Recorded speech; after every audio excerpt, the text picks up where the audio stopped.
Hello everyone, and welcome to our 20-minute workshop on what to do when you have to use a credit card. My name is Kelly, and before we dig in, I just want to make sure you guys can hear me and make sure you found that chat window. So if you could, type on over, let me know where you're listening from, and that'll let me know that audio is working great. I'm chatting with you guys today from Minneapolis, Minnesota, in the north central part of the United States. Welcome back to those of you that have been with me for a few workshops today. We have Dirk coming to us again from Missouri, Denise in Atlanta. Welcome, Denise. And Kyle back again from Nashville as well. Welcome, Kyle. And a bunch of other people just joining us now as well. Don't worry, you haven't missed a thing. We're just doing some introductions, and now we're going to jump right on in. So there are a lot of systems for budgeting. YNAB is an allocation system. We teach you to look at the money you have and then allocate those dollars to categories in your budget. We call this Rule 1, give every dollar a job. Now, maybe you've signed up for YNAB, you've browsed around the site a bit, taken a workshop or 2 or 3 or 4. Maybe we've already convinced you that this is the way to budget. But what if your current financial reality hasn't caught up with your budgeting enthusiasm? In other words, what if you need to borrow from your credit card because you just don't have the money? Let's walk through that. So here's my YNAB budget, and I've budgeted what I have to different categories, but things are pretty tight. Then I get hit with a huge car repair, $600. Ouch. Well, I don't have the cash for this. I only have $230 in my banking account. Nothing budgeted for auto maintenance, so I'm going to have to use my credit card. I'll go ahead and add that transaction exactly as it happens. The payee is going to be my mechanic.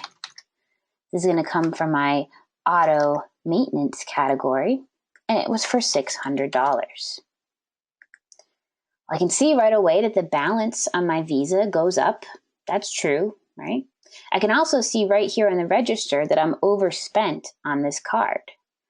On the budget, I can see that I'm overspent my $600 in my auto maintenance category. And I'm overspent with credit since I used my credit card to cover this. So now I have credit card debt. Since there was nothing budgeted for car repairs or auto maintenance, there was no money in this category. And since there was no money in this category, there's nothing set aside for the payment on this credit card. So I want to check in with you guys now. Does everybody understand that this is debt since I did not have the money budgeted for this expense? I want to make sure we are all perfectly clear on that before we move on. This is credit card debt. I owe that money on the card, but I don't have any money set aside for the payment. Excellent. Bunch of yeses coming through. So now let's assume that I got a paycheck and I can finally cover this. I'll add that paycheck right here in my checking account. Money coming from my employer. That money needs to be budgeted, and it was for $2,000. All right, so now I can take some of this money and I can cover that car repair. And when I'm due, I'm adding that money to the auto repair, auto maintenance category. And YNAB knows that I used a credit card for this spending, so it moves the money from the auto maintenance category to the credit card payment category. Now, this is a review for those of you that just took the Mastering Credit Cards with Your Budget class, but I still want to check in with you guys. Does everybody understand that when you budget for credit spending, money is set aside for the payment on that card? Just want to make sure we're all on the same page there. Excellent. More yeses coming through here. Awesome. Awesome. So now let's assume for a moment that there's nothing I can do about this in February.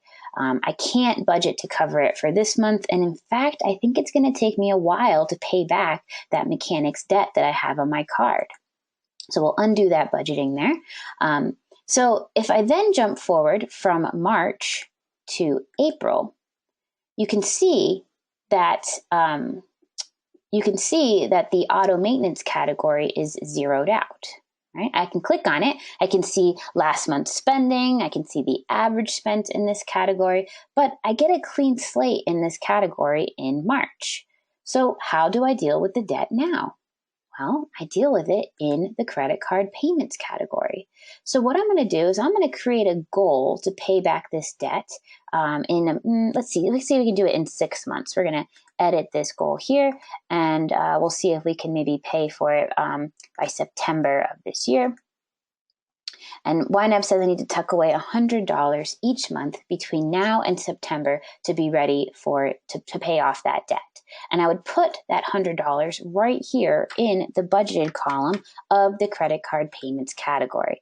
Now I have $100 available for my credit card payment in April. So if I can't cover it, the spending in the month that it happens, it gets added to my debt. That's true. And then I budget for it in the credit card payments category. So does everybody understand how to create this debt pay down goal and that you budget for it in the credit card payments category? Also, if you have any other clarifying questions about what to do when you have to use a credit card, you can send those on over now. If you'd like to chat live with me on the mic, you can add mic at the end of your question. I'll go ahead and bring you on there. A common question that we get in this class is how to handle work reimbursements. Would you guys like to see how those are handled? Like work expenses that you get paid, reimbursed for, or any expense that you get reimbursed for. Actually, it doesn't have to be work. All right, Denise wants to see that. Absolutely. I'm going to go ahead and pull this money out of here, and we'll go ahead and jump back over to March. So, let's delete that paycheck too, just for simplicity's sake. All right, so if I have any spending for work, I'll go ahead and create a category called work expenses, right? Or reimbursable expenses, whatever you want to call it. It's up to you. Reimbursements are essentially unbudgeted spending. So let's imagine that I have a Discover card that I use exclusively for work. I'll add this account. This is how I would connect to my bank. I'm going to skip this step for now. And I have a Discover card. That's a credit card, and it doesn't have a balance today. All right, so now any spending that I do that will be reimbursed for work, I'm going to record on this Discover card. You could even make it say work in the name of the Discover card if you want, if that helps you remember what it's for.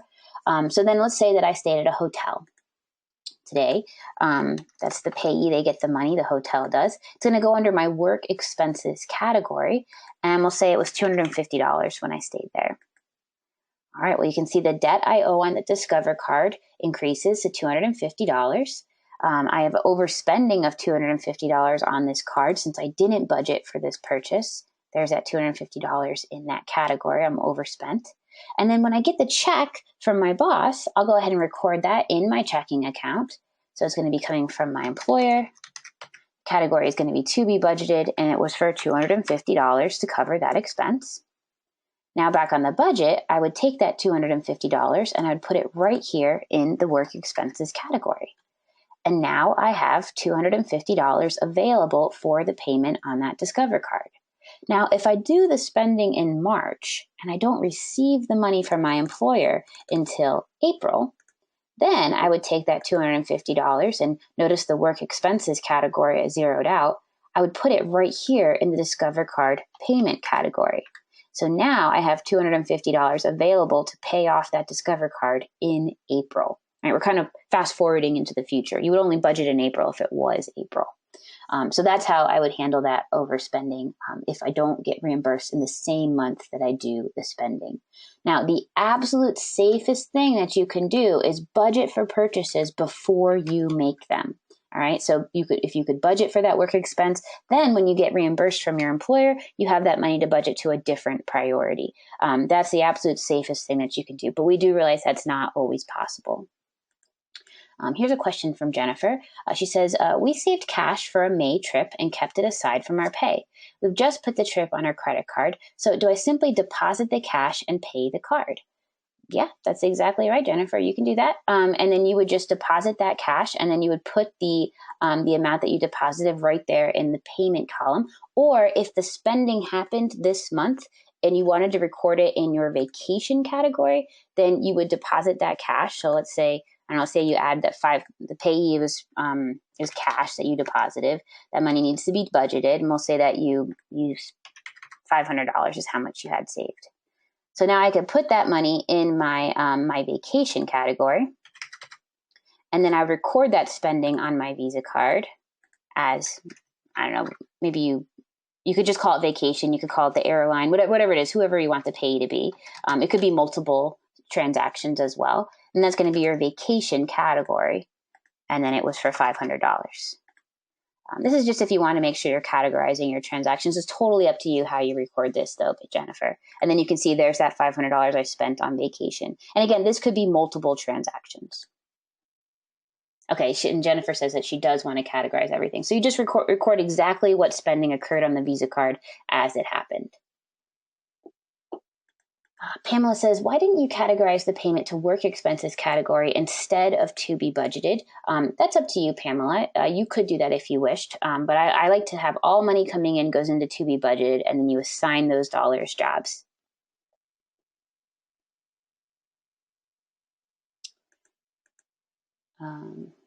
And then Kyle says, I have a dedicated credit card that I use as a line of credit. It has an automatic payment from a dedicated checking account. Does that card even need to be in my budget, or just muddy up the budget? No, I would go ahead and add that also, Kyle. A line of credit is just a credit card without a card, right? So you can just add that account, and then you would choose it as line of credit right here. And then whatever the balance is today, maybe it's, I don't know, $1,000. Okay, and then you would budget for the payment on that card right here in the line of credit category. Okay, so whatever your automatic payment is, you would put here, and then you would record that payment in the line of credit category. Do you have that connected to direct import, Kyle? Is it connected to your bank? Yes. Okay. So then it would be the payment would be imported directly into this, and you just want to make sure that that it's showing as a transfer from your checking account. Sometimes that first time the payment's imported, it gets a little fudgy there, but you would just select transfer from whatever account is doing the payment, and then whatever the amount is that you're sending for the payment goes there. Does that make sense, Kyle?